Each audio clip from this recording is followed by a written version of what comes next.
Hello అండి, అందరు ఎలా ఉన్నారు? మేమైతే చాలా చాలా బాగున్నాము. మీరు కూడా అందరూ బాగుండాలనేసి మనస్ఫూర్తిగా అయితే కోరుకుంటున్నాను. Welcome back to our channel Vijju ideas and vlogs. నేనైతే కొన్ని రోజుల నుంచి ఇంట్లో కొంచెం పెయింటింగ్స్ అక్కడక్కడ వేద్దామనేసి అయితే అనుకుంటున్నాను, కానీ ఇన్ని రోజులైతే పోస్ట్ పోన్ అయిపోయింది. ఇవాళ ఎలాగైనా స్టార్ట్ చేద్దామనేసి అయితే అనుకుంటున్నాను. మరి ఎలా వేసానో వీడియోని చివరి వరకు అయితే చూడండి. ముందుగా నా వీడియోని ఇప్పటివరకు చూడని వాళ్ళు ఎవరైనా ఉంటే నా ఛానల్ని సబ్స్క్రైబ్ చేసుకోండి. అలాగే నా వీడియోని స్కిప్ చేయకుండా చివరి వరకు చూసి నా వీడియో నచ్చితే లైక్ చేయండి. ఫస్ట్ అయితే పెయింటింగ్ స్టార్ట్ చేయాలంటే ఇంట్లో పనులన్నీ కంప్లీట్ చేసుకున్నాకనే చేయాలి కదా, లేదంటే మళ్ళీ ఇవన్నీ పెండింగ్ అలానే పడిపోతాయి. అందుకే మార్నింగ్ అయితే ఫస్ట్ ఇలా అయితే ఊడ్చి వాటర్ అయితే చల్లేసి ఇలా ముగ్గు అయితే పెట్టేసుకున్నాను. నా ముగ్గు అయితే ఇలా వచ్చిందన్నమాట. ఇక పిల్లల కోసం అయితే ఇక్కడ పాలైతే పెట్టేసుకున్నాను.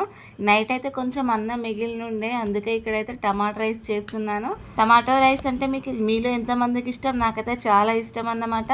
ఈ టమాటో రైస్లో ఆనియన్స్ అయితే కొంచెం ఎక్కువగానే ఉండాలి. ఆనియన్స్ టమాటోస్ కొంచెం ఎక్కువగా ఉంటేనే టేస్ట్ అనేది బాగుంటుంది. ఎందుకంటే మనం నమిలేటప్పుడు కొంచెం ఆనియన్స్ అలా అలా తగులుతుంటేనే టమాటా రైస్ అనేది టేస్ట్ ఉంటుంది. ఇక కరివేపాకు అయితే మా ఇంట్లోనే దొరుకుతుంది కాబట్టి కొంచెం ఎక్కువగానే యూస్ చేస్తున్నాను నేనైతే. ఇక ఇలా టమాటోస్ మొత్తం మెత్తగా అయ్యేంత వరకు అయితే మనం సిమ్లో ఉంచేసుకోవాలి, లేదంటే అడుగు మాడిపోతుంది.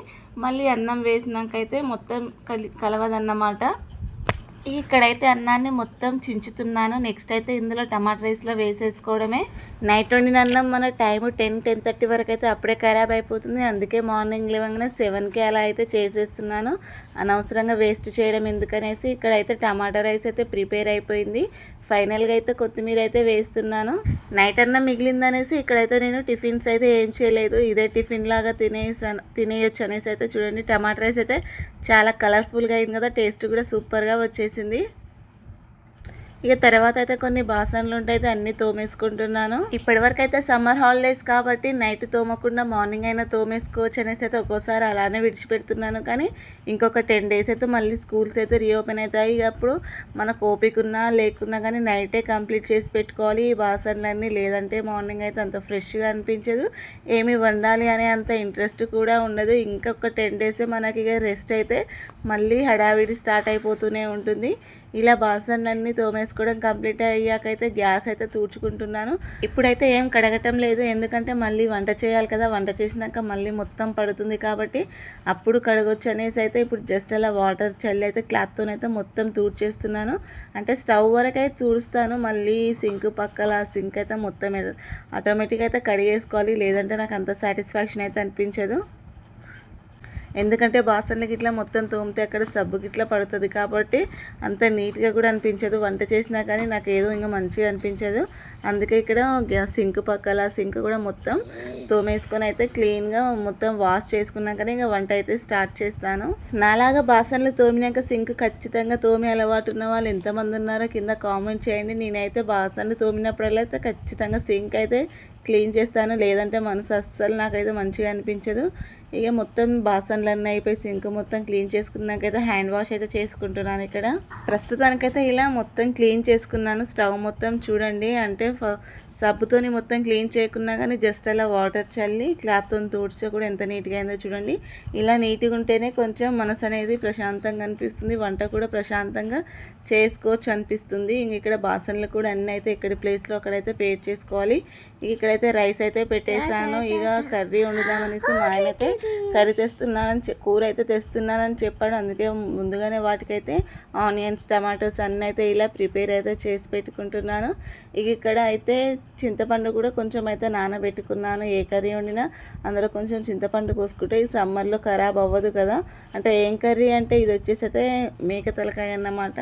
మేక తలకాయ కర్రీలో ఫైనల్గా కొంచెం చింతపండు పోస్తేనే టేస్ట్ బాగుంటుంది, లేదంటే టేస్ట్ అయితే అస్సలు బాగోదు. ఇలా అయితే మొత్తం ఫస్ట్ అయితే వాష్ చేసుకుంటున్నాను, ఎందుకంటే కట్ చేసేటప్పుడు అంత నీట్గా ఉండదో అనేసి అయితే ఏ కూర తెచ్చుకున్న అయితే మనమైతే కంపల్సరీగా వాష్ చేసుకున్నాకనే వండుకోవాలి. ఇక్కడైతే కూర ప్రాసెస్ కూడా రెడీ అయిపోయింది. ప్రాసెస్ అయితే మొత్తం ఏం చూపించట్లేదు, ఫైనల్గా అయితే ఇలా వచ్చిందన్నమాట. ఈ తలకాయ కూర అయితే టేస్ట్ సూపర్గా ఉంది. కొంచెం అయితే ఇలా చారులాగానే ఉంచాలి, లేదంటే ఇవి ముక్కలు ఎక్కువ బొక్కల్లాగా ఉంటాయి కాబట్టికి మళ్ళీ తినడానికైతే సూప్ లాగా మిగలదన్నమాట. ఇదైతే నైట్ అయిపోయింది. ఇక్కడ వచ్చేసి అయితే గడపకు ఆల్రెడీ పెయింట్ వేసిందే ఇది, కానీ మళ్ళీ కొంచెం అది మొత్తం పేలిపోయినట్టు అయింది. అంటే తొక్కినారు మా పిల్లలు, దాని మీద ఇట్లా ఫుట్ ప్రింట్స్ అయితే పడ్డట్టు అనిపించాయి అనేసి అయితే మళ్ళీ ఒకసారి అయితే ఓవరాల్గా అలా పైన పైన అయితే మళ్ళీ ఇంకో కోటింగ్ అయితే వేసాను. ఇక్కడైతే స్టెప్స్ కూడా వేస్తున్నాను అన్నమాట. ఇంత ముందుకు ఇలా ఎల్లో కలర్ లాగా వేస్తే మనం ఇల్లు కడిగేటప్పుడైనా తుడిచేటప్పుడు ఆ వాటర్కి మొత్తం పోయింది. నాకు ఎందుకో అక్కడ మొత్తం నీట్గా అనిపించట్లేదు. అంతగా ఇక్కడ రెడ్ కలర్ అయితే వేస్తున్నాను. ఇది వచ్చేసి అయితే 30 రూపీస్కి బాక్స్ ఉంటుంది కదా, అది వేస్తున్నాను. ఎందుకంటే మనం నార్మల్గా వేరే పెయింట్ వేస్తే ఏంటంటే మొత్తం పోతుంది. ఈ పెయింట్ అయితే ఎంత వేసినా మంచిగా, ఎంత కడిగినా ఏం వాటర్ పడ్డా పోవు అనేసి అయితే ఈ పెయింట్ వేస్తున్నాను. ఎందుకంటే రీసెంట్గా నేను కిచెన్లో కూడా ఇదే పెయింట్ వేశాను. సింక్ దగ్గర బాసన్లు తోమేటప్పుడు కూడా అయితే ఫుల్ వాటర్ పడతాయి కదా, అయినా ఏం షేడ్ కావట్లేదు. మళ్ళీ ఏమైనా సబ్బు మరకలు పడ్డా కానీ మనం వాటర్తోనే నీట్గా డైలీ వాష్ చేసుకున్నా కానీ ఏం షేడ్ అవ్వట్లేదు. అందుకే నాకు ఇదే నీట్గా అనిపించేసి అయితే మంచిగా అనిపించింది. అందుకే ఈ పెయింట్ అయితే వేస్తున్నాను. ఇలా వేసి దీనిపైన వైట్ కలర్తోనైతే ముగ్గు వేస్తే ఇంకా సూపర్గా ఉంటుందనేసి అయితే వేస్తున్నాను. ఇంక ఇక్కడ వచ్చేసి అయితే మా ఆయన అడుగుతున్నాను అన్నమాట. ఇక్కడ కింద కూడా ఇదే పెయింట్ వేయినా బాగుంటుంది అనేసి అయితే అతను వచ్చేసి అయితే కింద వద్దు, ఓన్లీ అదొక స్టెప్కే ఉంచు, లేదంటే కిందే వేస్తే బాగుండదు లుక్ అనేసి అయితే అన్నాడు.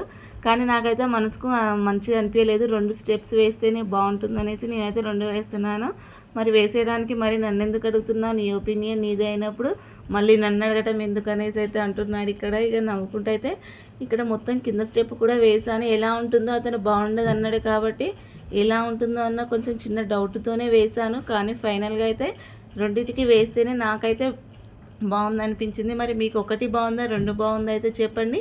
ఇక్కడ వచ్చేసి అయితే ఇక్కడ బార్డర్ లాగా అయితే కలర్ వేద్దామనేసి అయితే మరి మనం డైరెక్ట్ బ్రష్తోని వేస్తే క్రాస్ వెళ్తుంది అనేసి అయితే ఇలా ఒక స్ట్రైట్గా లైన్ అయితే చాక్ పీస్తోనైతే గీచుకుంటున్నాను. మనం ఇలా గీసి పెట్టుకుంటే ఏంటంటే కలర్ వేయడానికి కూడా ఈజీగా ఉంటుంది. ఇక్కడ ఇక అరుగు చుట్టూ కూడా వేస్తున్నాను అన్నమాట. అంటే మనకి ఇప్పుడు అలికి ముగ్గు వేసినట్టు ఉంటుంది కదా, ఇలా అయితే పెయింట్ వేసి దాని మీద వైట్ కలర్తో వేస్తే బాగుంటుంది అనేసి అయితే చాలా రోజుల నుంచి అయితే అనుకుంటున్నాను ఇలా వేద్దామనేసి.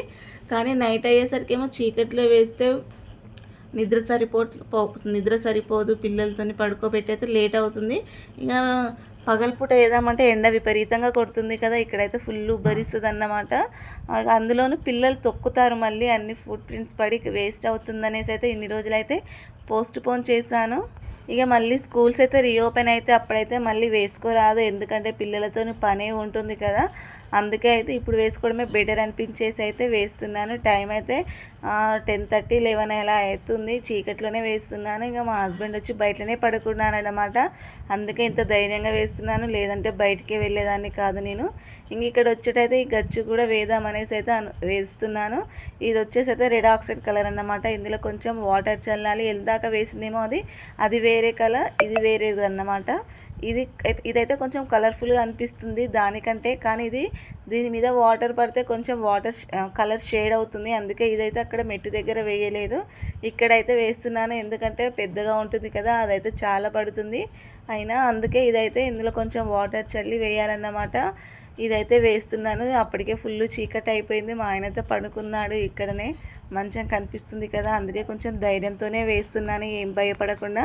ఇలా మొత్తం ఇంకా ఫుల్ చీకటి అయిపోయింది. ఇదైతే ఎండింగ్కి వచ్చేసింది అన్నమాట ఈ గచ్చు.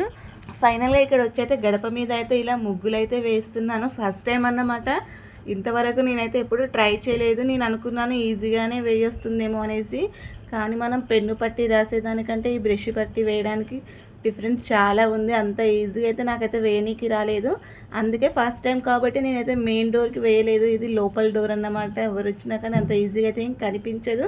అందుకే ఫస్ట్ దీని మీద ట్రై చేస్తే పర్ఫెక్ట్గా వచ్చింది. లేదంటే దీని మీద కొంచెం మనకు ప్రాక్టీస్ అవుతే సెకండ్ మనం మెయిన్ డోర్కి వేసినా కానీ లుక్ బాగుంటుంది. అక్కడ వేస్తే డిజైన్ మంచిగా రాలేదనుకో అంత సాటిస్ఫాక్షన్ అనిపించదు. మెయిన్ డోర్ కాబట్టి అందరు చూస్తారు కాబట్టి, అందుకే ఇక్కడ ఫస్ట్ అయితే దీని మీద ట్రై చేస్తున్నాను. ఇలా అయితే వేస్తున్నాను పెయింట్.